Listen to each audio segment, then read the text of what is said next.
Controladores PID. Bien, la utilidad de los controladores PID estriba en que pues se aplican de forma casi general en la mayoría de los sistemas de control. ¿Okay? Y sobre todo cuando el modelo matemático de la planta, pues en este caso no se conoce y por lo tanto pues no podemos emplear métodos de diseño analíticos. Es cuando pues los controladores PID resultan pues mucho más útiles. Bien, entonces si nosotros no conocemos la función de transferencia o el modelo matemático de la planta, entonces es ideal utilizar un controlador PID para en este caso pues hacer una sintonización de forma experimental, ¿sí? Obvio que si conocemos el modelo matemático de la planta podemos utilizar métodos para calcular obviamente las ganancias del controlador PID, pero bueno, si no tenemos como tal esa función, pues se tiene que hacer de forma experimental. ¿Sí? Muy bien. En sistemas de control eléctricos, con frecuencia pues usamos amplificadores operacionales como una base para generar las leyes de control requeridas. Entonces, aquí tenemos una serie de combinación de amplificadores operacionales con arreglos de circuitos RC, en la cual, pues bueno, podemos visualizar que aquí tenemos la P es la parte proporcional, la I es la parte integral y la D es la parte derivativa. Para que yo pueda sintonizar un controlador PID, primero tenemos que definir cuáles son los comportamientos que tiene la planta. Es decir, qué es lo que está fallando mi sistema, checar la respuesta transitoria y bueno, ver prácticamente qué es en lo que se está fallando. ¿Sí?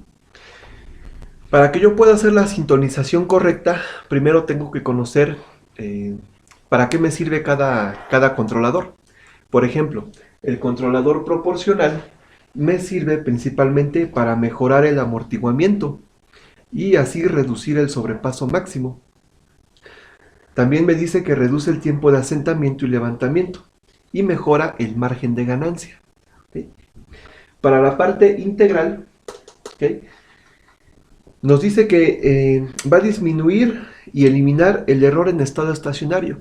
O sea que si yo tengo un sistema el cual se comporta de una manera correcta en la respuesta transitoria con menos oscilaciones, un tiempo de asentamiento bastante adecuado, pero la función o la curva de respuesta no converge a la respuesta, a la señal de referencia más bien, entonces aquí lo más ideal sería utilizar un controlador integral, ¿sí?, para que obviamente elimine ese error en estado estacionario y la curva pueda converger a la función de referencia.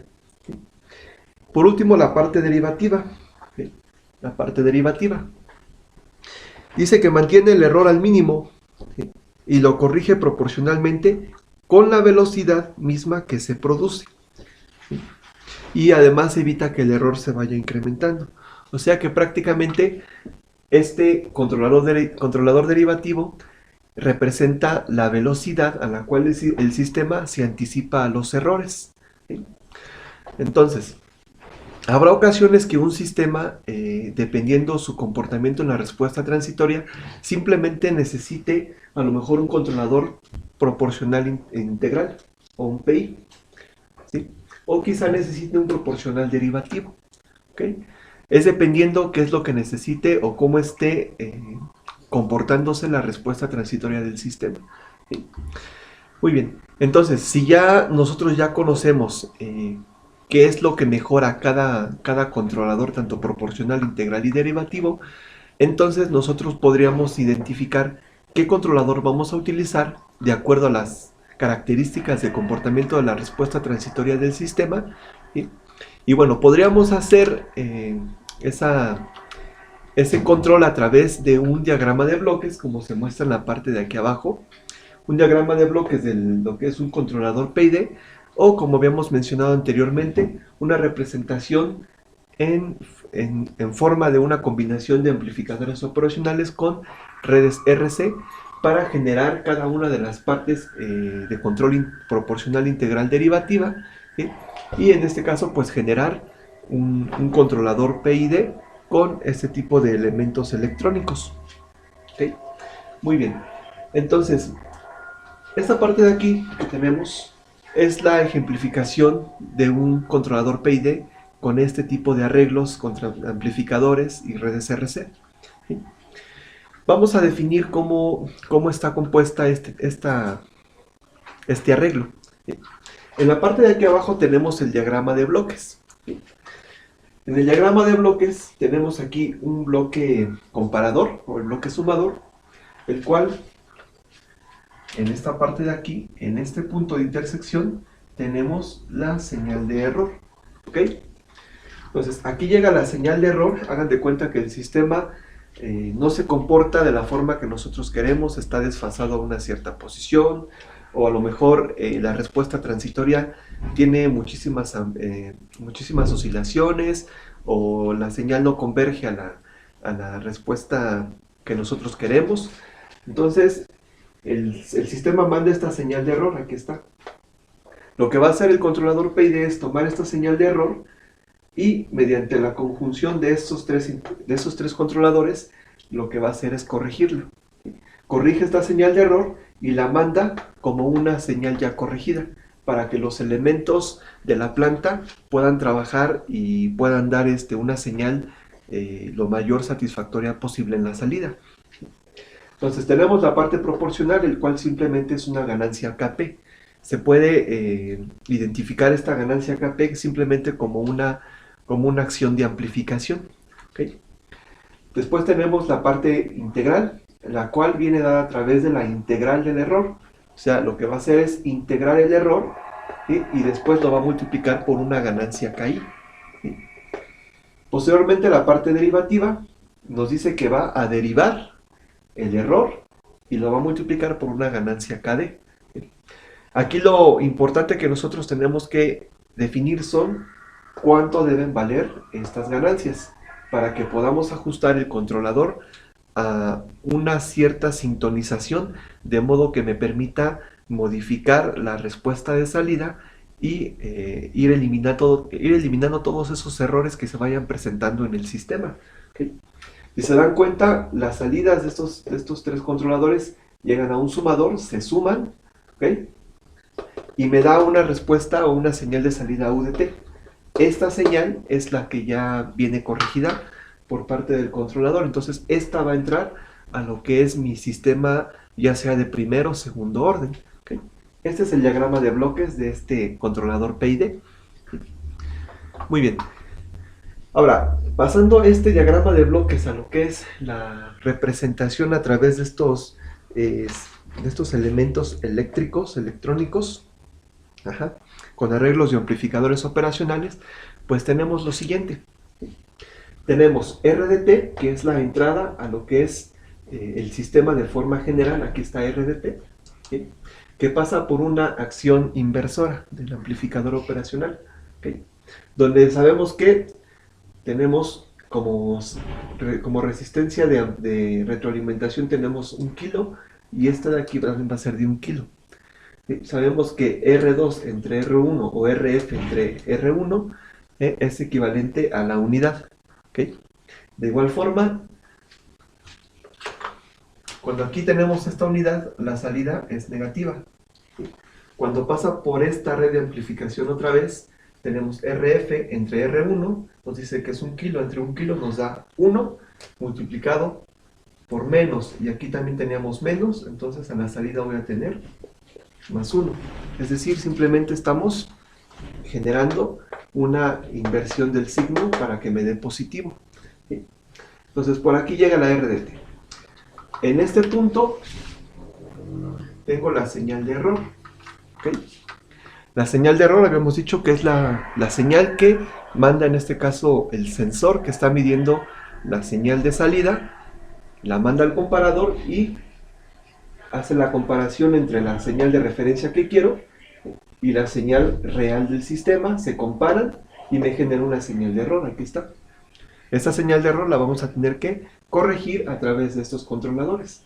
Primero, tengo la parte proporcional. La parte proporcional simplemente se comporta como una amplificación. Entonces, si yo coloco un arreglo de amplificadores a través de su configuración inversora, tenemos que la resistencia de referencia la vamos a colocar de 20 kilos, ¿sí?, a través de un potenciómetro, ¿sí? Entonces recuerden que esta resistencia 2 y esta resistencia 1, ¿sí?, haciendo la función de transferencia tendríamos R2 entre R1. Como es inversora tenemos el signo menos. Entonces si yo divido R2 entre R1 y esta vale como máximo 20 sobre 10, me da un equivalente o un máximo a una ganancia de 2.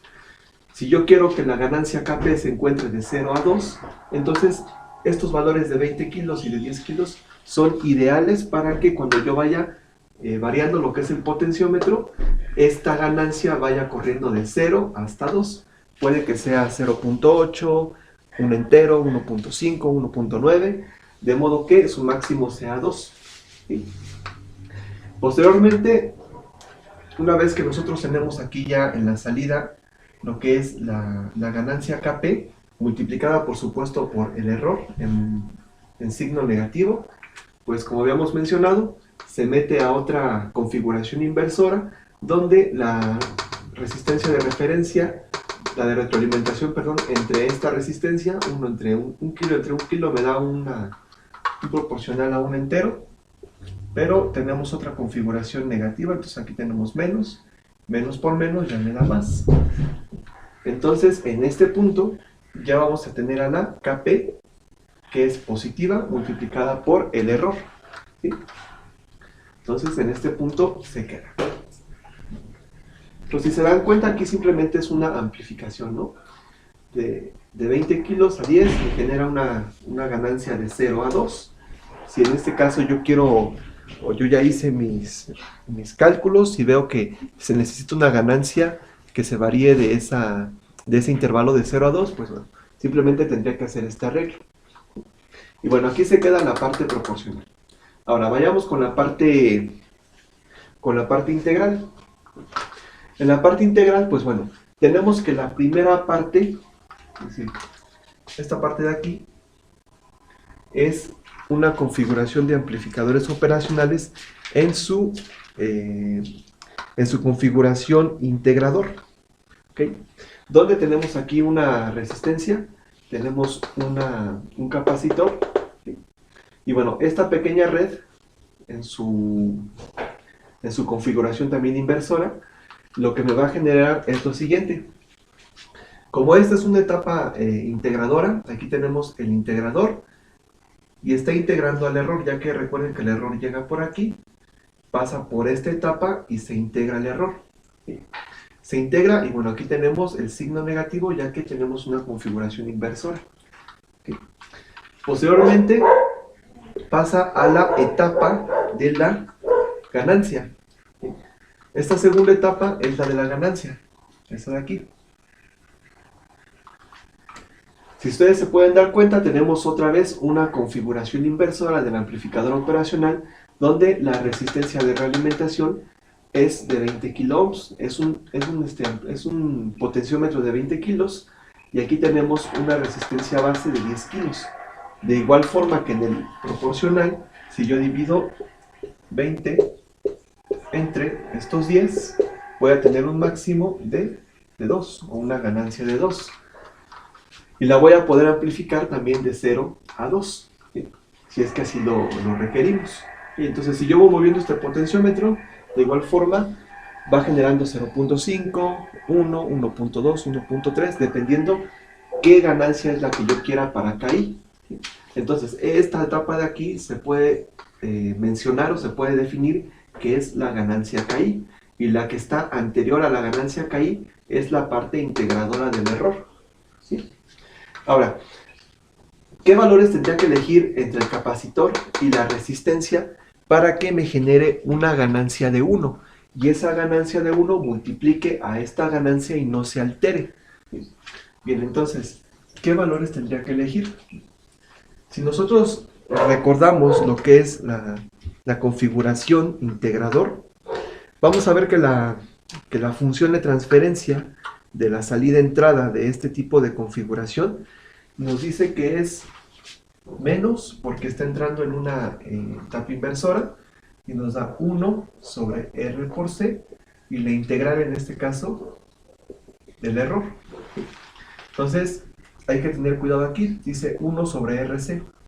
Entonces yo tengo que buscar un valor del capacitor que multiplicado por un valor de la resistencia, como está aquí, me dé un equivalente a 1. Y ese 1 multiplique a la ganancia que me está dando KI, de modo que no la altere, ¿sí?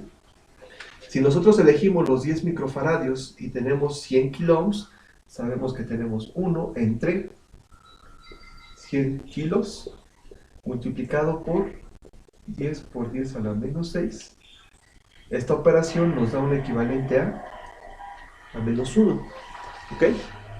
Entonces, menos 1 que tenemos o que nos da esta red, menos 1 por el error o la integral del error, cuando multiplica la ganancia, ya sea que nos dé, imaginemos que nos dé 2 enteros, nos da menos 2, porque también es una etapa inversora, entonces tenemos menos 1 por menos 2 nos da un valor de 2. Entonces la ganancia no se modifica, se queda en 2. Entonces KI es igual a 2, y si se dan cuenta aquí tenemos a la integral del error. ¿Okay? Y entonces la tenemos en este punto. ¿Okay? Entonces ahí está la parte integral. Si nos pasamos a la parte inferior, el error corre por aquí, ya se metió el integrador, sigue corriendo el error y ahora se mete por acá, por la parte derivativa. La parte derivativa, recuerden que es la etapa de control en la cual el error se va a corregir de manera muy rápida a través de esta etapa de control de la derivativa. Entonces, de igual forma, este primer arreglo de este amplificador operacional es una configuración derivativa, esta primera etapa. La segunda etapa que tenemos aquí es la que define la ganancia KD. Por eso es que en la segunda etapa del amplificador tenemos un potenciómetro como resistencia de retroalimentación de 20 kilos y la de base que es de 10 kilos. Entonces recuerden que para la función de transferencia de esta configuración tenemos que es RF entre la resistencia de base. Entonces tenemos 20 kilos entre los 10 kilos, nos da un equivalente a 2 o un máximo de 2. O sea que vamos a variar la ganancia KD de 0 a 2. ¿Sí? Bueno, sabemos que esta pues tiene un signo negativo, ¿verdad? Porque es una etapa, una configuración inversora. Ahora, la etapa que está anterior es la derivativa. La derivativa tiene esta forma. Está el amplificador, tenemos una resistencia de retroalimentación y anteriormente tenemos un capacitor. ¿Sí? El error llega por aquí y al pasar por esta etapa lo que hace es derivar, o se deriva en este caso el error. ¿Okay? Ahora, ¿qué valores tendría que elegir yo de la resistencia y del capacitor para que me dé una ganancia o un valor de 1? De modo que ese 1 al multiplicarse por esta ganancia de KD no la modifique. ¿Ok? Bueno, si recordamos la función de transferencia para este tipo de configuración, vamos a ver que su función de transferencia es menos RC por la derivada de lo que es el error respecto al tiempo. Entonces lo que nos interesa es esta parte de aquí. Ahora, para el derivativo yo voy a multiplicar R por C. Entonces hay que encontrar dos valores que multiplicados me dé 1. Por lo tanto, si yo escojo los 10 kilos, ¿qué serían 100 kilos? 100 kilos multiplicados en este caso por los 10 microfaradios, lo que voy a obtener, es decir, menos R que vale 100 kilos, 100.000, multiplicado por 10 a la menos 6. Ese valor o esa multiplicación nos da un valor de menos 1, o nos da la unidad. Si yo multiplico este menos 1 por la ganancia que yo generé aquí con el potenciómetro. Entonces, como esta etapa es negativa y esta también, menos por menos me da una salida positiva. Entonces, como ya tengo 1, entonces aquí ya no se va a modificar la ganancia KI. Y lo que voy a obtener es la ganancia, perdón, KD, y lo que es la derivada del error ya de forma positiva. Entonces, vamos a tener esta señal aquí. Y luego, si se dan cuenta, en el diagrama de bloques me dice que una vez que ya hice esta etapa de KP, la integral del error por KI, la derivada del error por KD, se van a sumar. Entonces los vamos a meter a una configuración de amplificador operacional de sumador. Aquí está su resistencia. Tengo sus resistencias de salida. Y bueno, aquí tengo su resistencia de referencia, que es de retroalimentación, que es de 1 kilo. ¿Okay? Entonces aquí se están sumando, pero esta configuración es negativa. Se suman, pero tiene signo negativo. Cuando lo vuelvo a meter a otra configuración negativa, se hace positivo. Entonces a la salida en este punto vamos a obtener, ahora sí, la suma de KP, aquí está, KP por lo que es el error, más KI, aquí está KI, por la integral del error, más KD por la derivada del error. Entonces ahí ya tenemos la suma de esos tres elementos, lo cual me genera un PID. Esta UDT obviamente tiene que correr a lo que es la entrada de la planta o del sistema de primero o segundo orden. Y esta que tenemos aquí que dice menos YDT es la retroalimentación general del sistema. Recuerden que en esta retroalimentación es la que retroalimenta en este caso a la salida con la entrada. Y entra este comparador. Esto es como si fuera el circulito o el sumador, que es el comparador. ¿Okay? Entonces, bueno, así prácticamente tendríamos que definir el PID, determinando obviamente las ganancias para la parte proporcional, integral y derivativa. Sabiendo que con estos valores voy a tener ganancias de 1, lo cuales no van a alterar el resultado de las ganancias KI y KD. ¿Okay? Y bueno, si yo quiero estas ganancias entre 0 y 2, pues ya podríamos poner aquí este valor de 20 kilos y 10 kilos. Si yo quiero amplificarlas, a lo mejor quiero que vaya de 0 a 5 o de 0 a 8, entonces ya tendría que modificar estos valores para que me diera una ganancia con un mayor rango. ¿Okay? Muy bien, entonces así es como se construye el PID en los amplificadores operacionales, con esta red, este arreglo de amplificadores y redes RC. Entonces, en el siguiente video tutorial vamos a ver cómo se forma la planta de primer orden, la cual, pues bueno, la planta de primer orden se conecta en este punto, se retroalimenta y me genera obviamente ya toda la parte de un sistema ya controlado por un PID, en arreglo de esos amplificadores con redes RC. Okay. Bueno, muchas gracias.